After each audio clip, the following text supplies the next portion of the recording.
Good afternoon, everyone. Thank you so much for having me. Thank you, Argela and Netsia. I'm going to talk about ONAP. Before I get started, how many people saw the demo outside on VRAN slicing? Okay, so it looks like everybody should know about ONAP and I can be done. So why do we need ONAP? So we saw today that with 5G, we are going to get dynamic network services, NFV related, dynamic network connectivity, SDN related, and dynamic edge computing applications. How are we going to orchestrate these applications, dynamic workloads?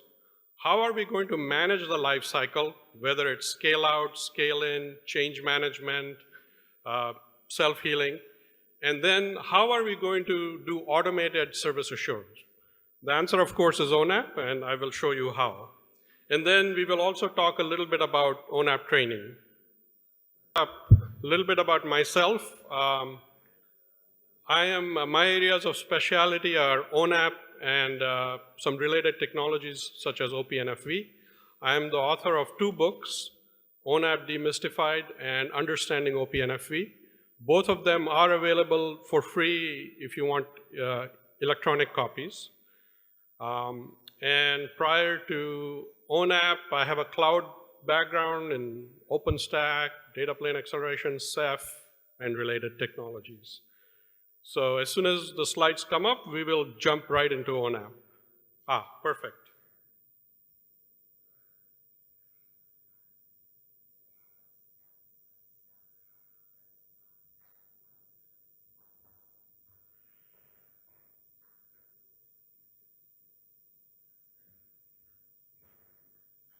Okay, we already talked about my introduction. Just real quick, we do have a partnership with Argela around training, and jointly we provide ONAP training, and I should say we are the only LF-approved ONAP training. So what is ONAP? This is from onap.org, their official definition. So the key words here are comprehensive platform. So it's not a patchwork, it's comprehensive end-to-end solution for real time. That's an important word. So it reacts to situations in real time. Policy-driven orchestration. So with policies, you can have full network automation. Of course, you're not going to have it, on day one, but over time, we want to have full network automation. Physical and virtual network functions. So not just greenfield, but existing as well. 100% open source, part of Linux Foundation.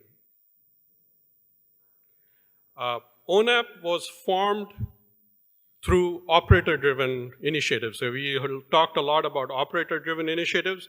This is another one. AT&T had a software in-house, a Mano software in-house, management and orchestration called eCom, and they decided to open source it in March of 2017. In parallel, there was another project in Linux Foundation called OpenO, and OpenO came from China Mobile and Huawei and many other companies. And in March of 2017, these projects merged, and you got ONAP. So this is sort of a marketing thing that Linux Foundation does, that the operators that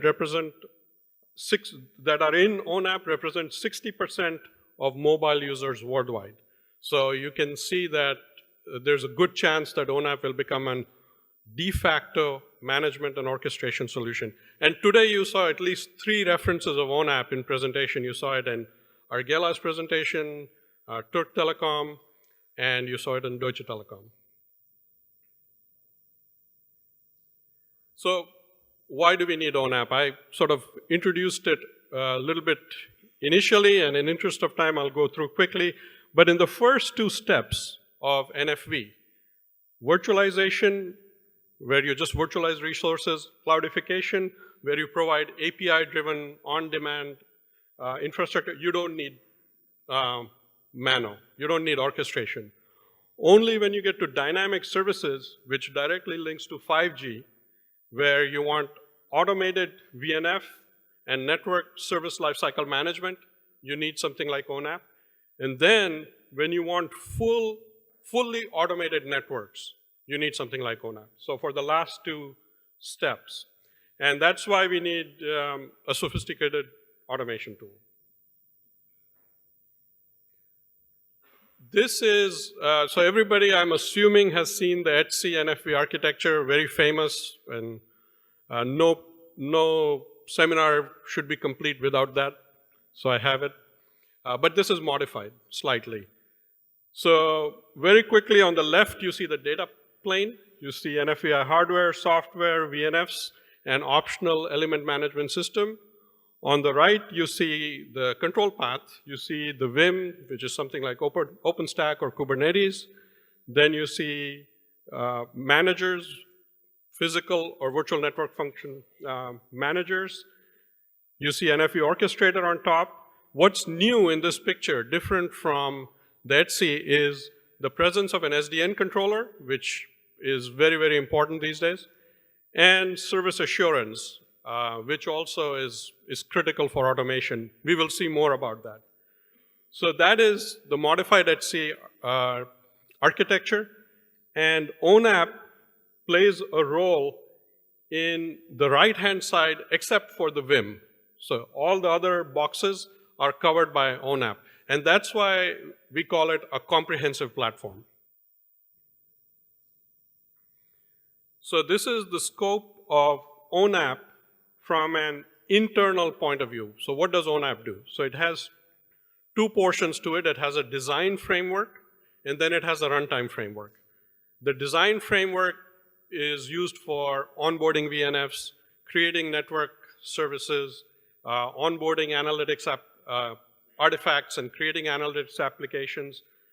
And then the right-hand side is the runtime framework. So ONAP has deliberately separated these two. So design people, designers, product managers can do their work, and operators can do their work on the right-hand side, and they don't need to be, tightly coupled. So the operator works on the right-hand side, runtime framework. You have the network, the NFV orchestration, which is classic HC. The managers, VNF manager and PNF manager, again, part of the HC framework. But what's new is monitoring and service assurance, which we looked at in the previous picture. So that is the scope, a very, very simplified, very high level, but this is the scope of ONAP design time and runtime. This picture gives you a view of how ONAP fits with other systems. So this is sort of an external view.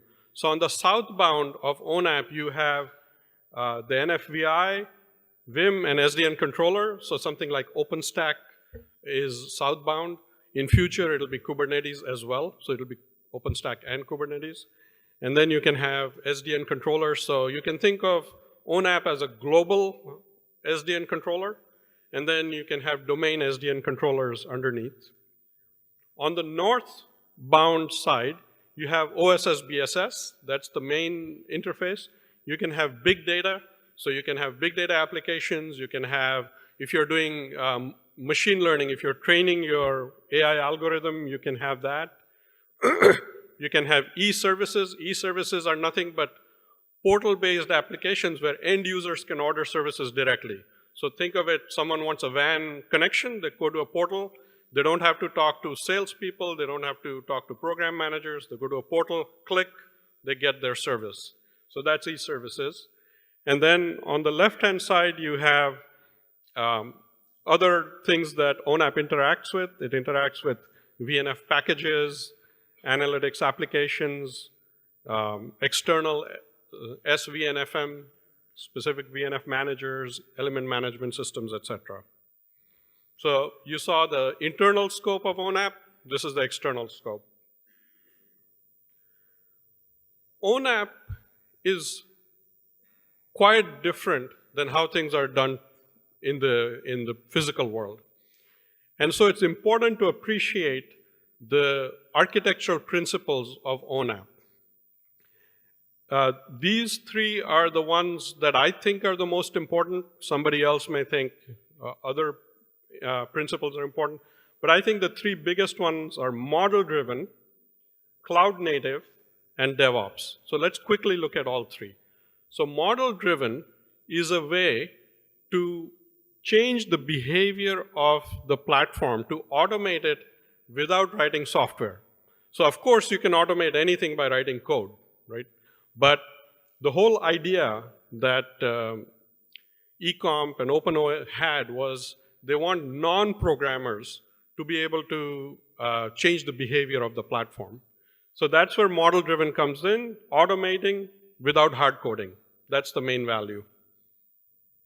And you may hear other words for it, infrastructure as code, different words, but it's essentially the same thing. Cloud native. So ONAP itself is a cloud native application, and ONAP over time is going to expect cloud native VNFs. Of course, today you don't have that. Today they're all sort of not cloud native, but over time ONAP expects that. And then the third is DevOps. So in this world, ONAP expects that you're not going to do upgrades every 18 months. That's just history.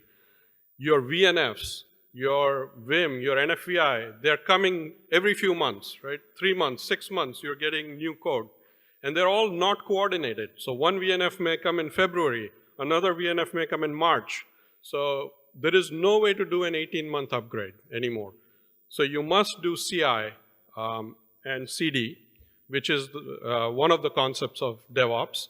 So ONAP itself is designed using CI/CD, and then ONAP expects the VNFs, the NFVI, Vim, everything to follow a CI/CD methodology. So these three, I believe, are the most important architectural principles of ONAP. So what you see is, by learning about ONAP, it's broader than just learning about a specific technology. You also will get exposed to all these architectural principles which apply to the broader network transformation.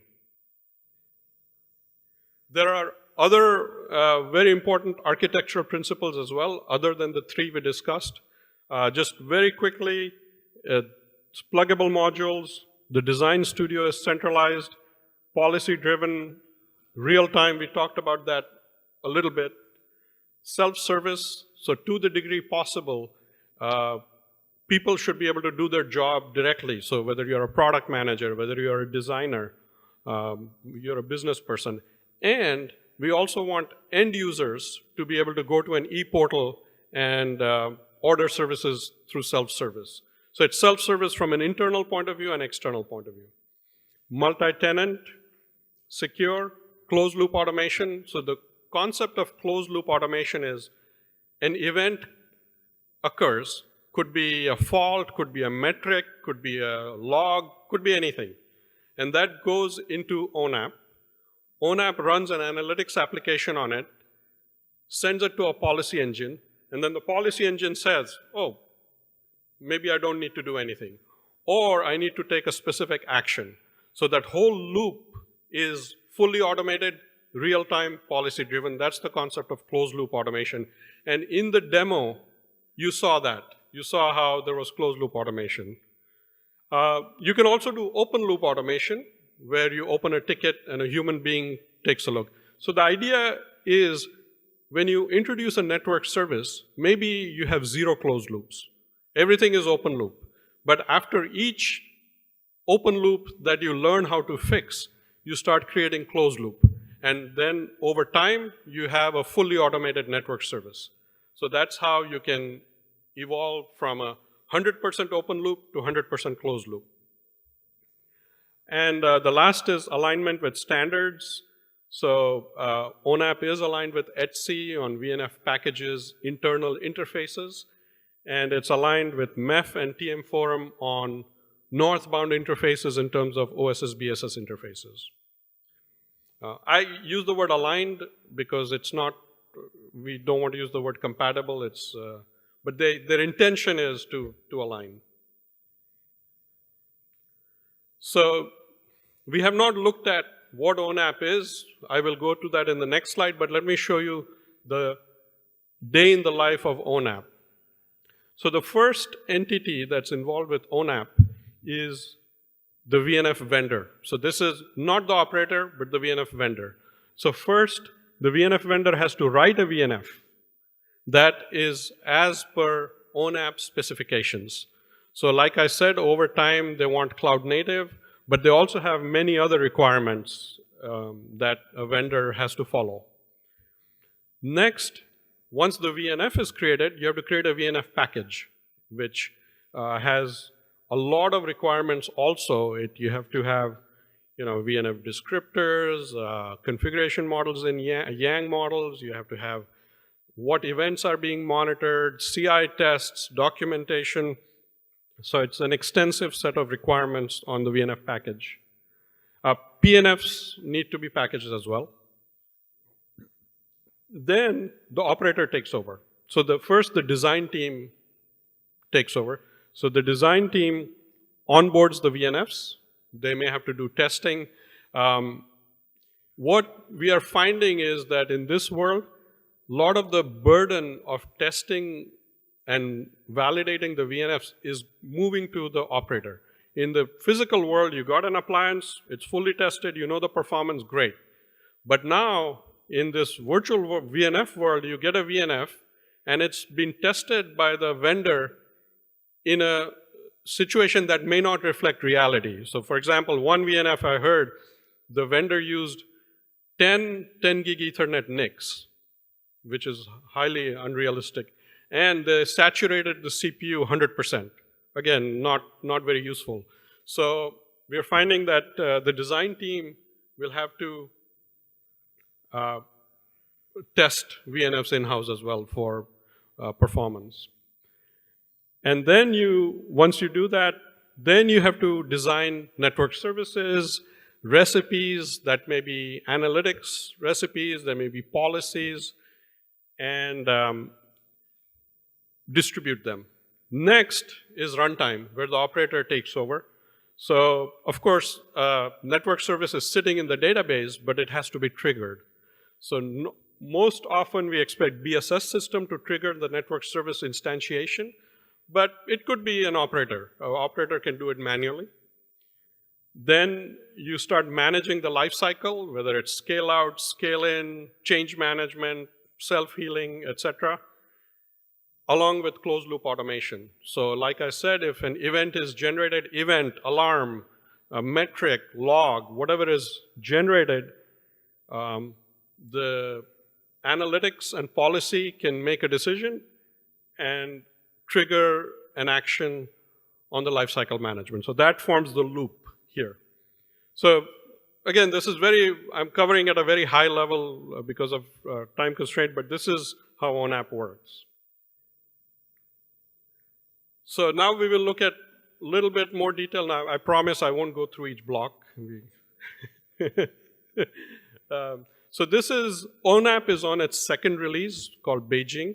The third release will happen next month, Casablanca. So in the Beijing release, there are 31 approved projects.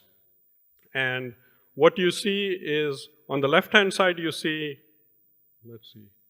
you see the design time. And there's I have more details on these in the next slide. So this is, suffice to say, this is the design time. And then you have the runtime here. And the main blocks are service orchestrator. That's the main one that orchestrates NFV services and also SDN services. So ONAP is not just for NFV. It's for NFV services and SDN services. SO, service orchestrator, then calls 4 controllers underneath. Multi-cloud, SDN controller, application controller, which you can very loosely think of as a generic VNF manager, and VFC, which again, very loosely, I'm sort of very loosely saying, you can think of as an SVNFM, as a specific VNF manager. So these are the controllers. Then you have data collection, analytics, and events. We will look at it a little bit more detail. This is where all the events, metrics, logs, everything goes. It's a big data platform. Policy. Yeah, so that's the runtime. On the top, you have CLI, GUI, and API. So everything that you can do through CLI or GUI, you can also do through API. And the last important block I want to highlight is ONAP Operations Manager. So ONAP itself is a cloud-native application. So somebody has to manage the lifecycle of ONAP. And ONAP cannot manage its own lifecycle. So you have a special block here. It's based on Kubernetes. So ONAP is a fully containerized application. And using Kubernetes and Helm, you can deploy and manage the lifecycle of ONAP. Several supporting projects, common services, and we'll look at some of these in more detail. So design time, like I said, there are two main tools, service design and creation. So that's a unified tool. So any design activity you need to do, you should be able to do through SDC. So that's the idea. And the types of things you can do are onboard VNFs, create license models, onboard, test, store it in a catalog. You can create services, network services, or SDN services, both of those. You can create, test, store, approve, distribute. You can create recipes, which you can think of as management steps. So a lot of this is management data, this is management steps. So policies, analytics workflows, closed loop flows, change management flows. And here's just a very simple policy that you can see. And then you can also onboard things other than VNF packages. So you can onboard collectors, analytics applications, microservices, data stores. So this is all, it's a very rich design tool, as you can say. It's role-based. And then you have another one called CLAMP, which is to take a template, an analytics template, and attach it to a network service. So it's for creating a fully functional closed loop. There are other tools as well. I'm highlighting only the main ones. But as you can see, there's several design tools. On the runtime, you can broadly think of it as in two buckets: service lifecycle management, orchestration and lifecycle management, and monitoring and service assurance. So on this side, you have service orchestrator, SO. SO takes two things. It takes the network service descriptor, and it takes a workflow. So the network service descriptor can be in Tosca or Heat, two modeling languages. And the workflow is in a modeling language called BPMN. So it takes those two inputs, and then it can do its orchestration job. And it calls 4 controllers underneath. So it takes this, and it also takes runtime parameters. So you can provide a runtime configuration. So you have design time configuration that a designer can statically set, and then you have runtime configuration that comes from BSS. So the controllers are SDN controller for layer 1, 2, and 3 configuration. AppC, which you can think of as a generic VNF manager. It does more, but I'm simplifying. And you can think of it as a layer 4 through 7 configuration. VFC is, again, I'm oversimplifying, and you can think of it as an SVNFM. So if you have a VNF that comes with its own manager and EMS system, you can use VFC. And then you have multi-cloud, which is to talk to OpenStack. It says multi-cloud, but today it talks to only one type of cloud, OpenStack. But in future, the idea is for it to talk to Kubernetes, Microsoft Azure.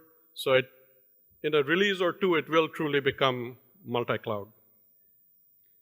Then on monitoring and service assurance, you have 2 major blocks. You have DCAE, data collections, analytics, and events. This is a full-blown Hadoop, HDFS, HBase analytics engine.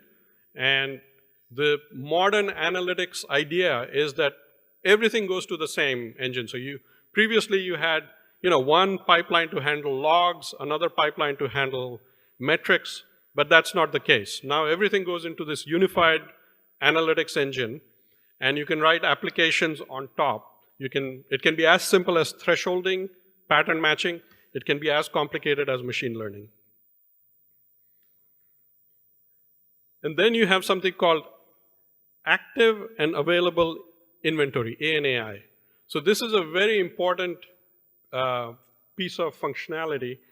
It tracks all resources, active and available.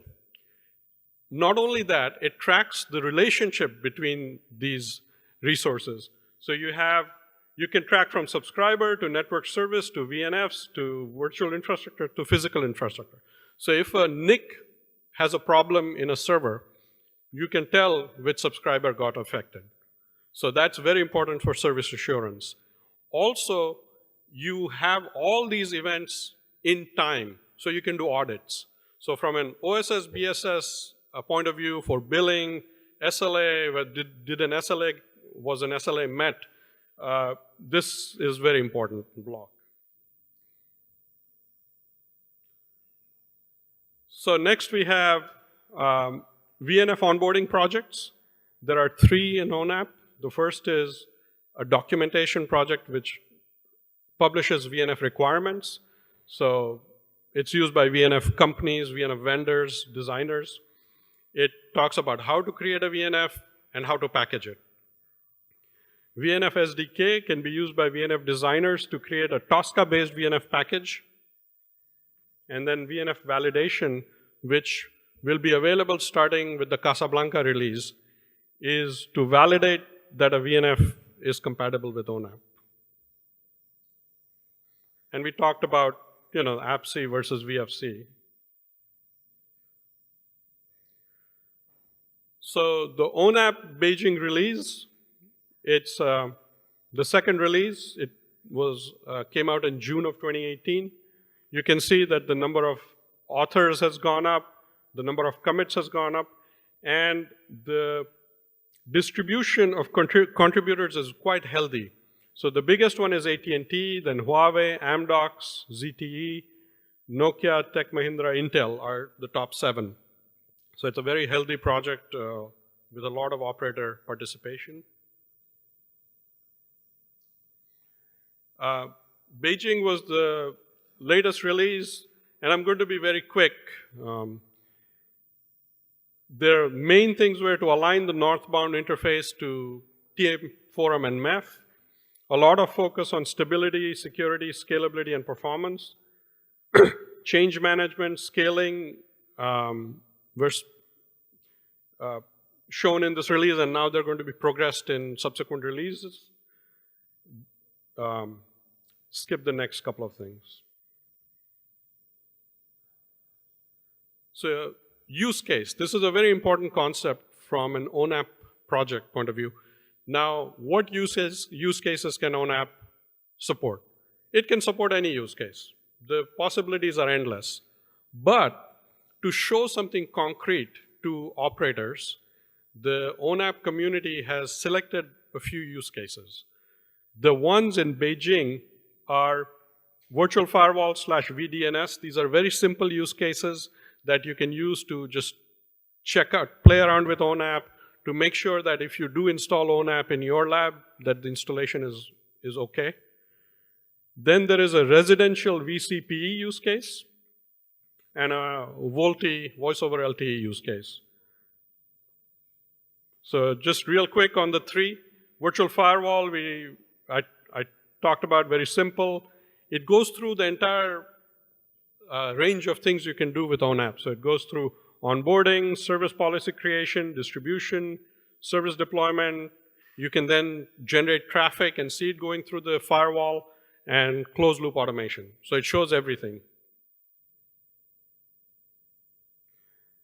VCPE, residential VCPE, what it does, it takes the residential gateway and splits it into a bridge residential gateway, which is a simple bridge, and a virtual gateway, which is cloud-based. So this is a rich use case. It's completely open source. A lot of the VNFs that are used are fake VNFs. They're not fully functional, but it's really to show how it works. It's 6 network services have been created. These are network NFV services and SDN services, and these 6 combined make VCP. And this also shows the entire range of things you can do with ONAP. And again, in interest of time, I'm going to sort of keep going. VoLTE is voice over LTE. It's a VPC and VIMS. It's a complex service. So this is completely different than the VCP. It's 100% proprietary VNFs as opposed to 100% open source. So the proprietary VNFs come from ZTE, Huawei, and Nokia. These are the 3 companies. And these are complex VNFs, so they come with their own VNF manager and EMS system. So they've been interfaced with ONAP. Then there are some other pieces of equipment as well, provider edge, data center WAN, SPTN controller, etc. And this also shows the entire range of things you can do. There are 2 NFV services that are created, EPC and IMS, VPC, VIMS, and 2 network services. And those 4 services combined form VoLTE. And this also shows closed loop automation. Now with Casablanca and Dublin releases, you will see more use cases. The biggest one is 5G and network slicing. So that you will see the initial version of that use case in the next release, Casablanca. There is another use case called CCVPM, cross-domain, cross-policy, or I forget. It's cross-domain, cross-something VPN service. And then, of course, the Argela one, OSAM, which is the combination of SEBA and ONAP, is coming in the subsequent releases as well. So, again, I'm going to be very quick. I would encourage everyone to get involved. And like I said, there are multiple benefits. One benefit is learning about ONAP, but there are other benefits also. You can learn how to work with an open source community. You can learn how CI works with projects like ONAP. So the benefits are numerous. You can meet your peers from other operators and talk about best practices. So there are a lot of benefits, I think, of getting involved. If you're a developer, you can get involved in certain ways. If you're a user, you can get involved. And I'm not going to go read every step. You can see them later. There are alternatives. So just to acknowledge that ONAP is not the only solution. You have open source Mano, which is under Etsy. It's a slightly different approach than ONAP. It's not a comprehensive approach. It's a best-in-class ecosystem collaboration approach. It's led by Telefonica, 5G MEC focus. It's a little bit further than ONAP. It's on its 5th release. And then you have something called Open Baton, which also has a 5G focus, Etsy Mano compliant. So I think I'm coming towards the end of my presentation. So there is, like I said, there is joint Argela Aarna ONAP training, the first/only Linux Foundation approved training. So private ONAP training can be requested at any time. There are different versions of it. Please contact Argela if you would like that. And there is also a public ONAP training planned for Q1 at the 5G Center of Excellence in Ankara. So if that works for you, that's an option as well. That was my last slide, and thank you.